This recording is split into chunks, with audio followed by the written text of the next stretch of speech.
আমরা এখন আছি পঞ্চগড় ঠাকুরগাঁতে।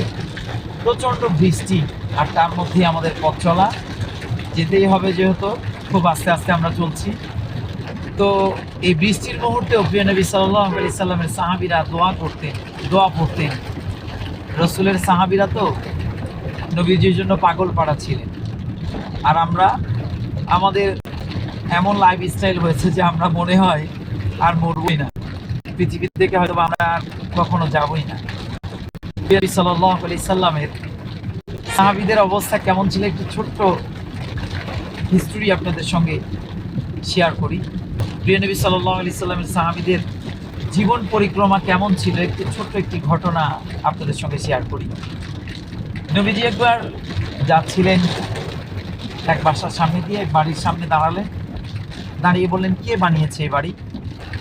রসুলের পাশে থাকা এক সাহাবী বললেন, ইয়া রাসূলুল্লাহ, অমুক সাহাবী এই বাড়িটাকে নির্মাণ করেছে।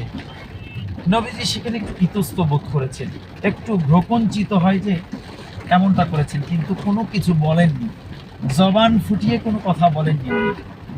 উনি শুধু বললেন যে কে করেছে, একটু ইতস্ত বোধ করেই সেখান থেকে চলে গেলেন। পরের দিন রসুলের সঙ্গে যে সাহাবী ছিলেন তার সঙ্গে যখন দেখা হয়ে গেল, বাড়িওয়ালা সাহাবীকে বললেন, আরে তোমার বাসায় তো নবী করিম সাল্লাল্লাহু আলাইহি সাল্লাম এসেছিলেন। বলে, হ্যাঁ এসেছিলেন। তারপর কি হয়েছে?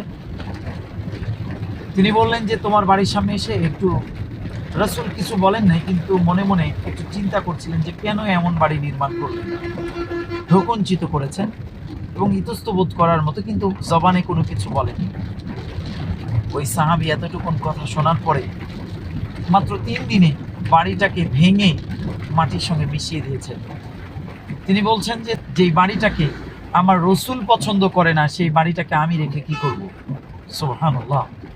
রসুলের সাহাবীদের অবস্থা এমন ছিল, কিন্তু আমাদের এমন এক পরিস্থিতি, আমরা আমাদের জীবনটাকে লাক্সারিয়াস লাইফ লিড কিভাবে করব এই নিয়ে আমরা ব্যস্ত।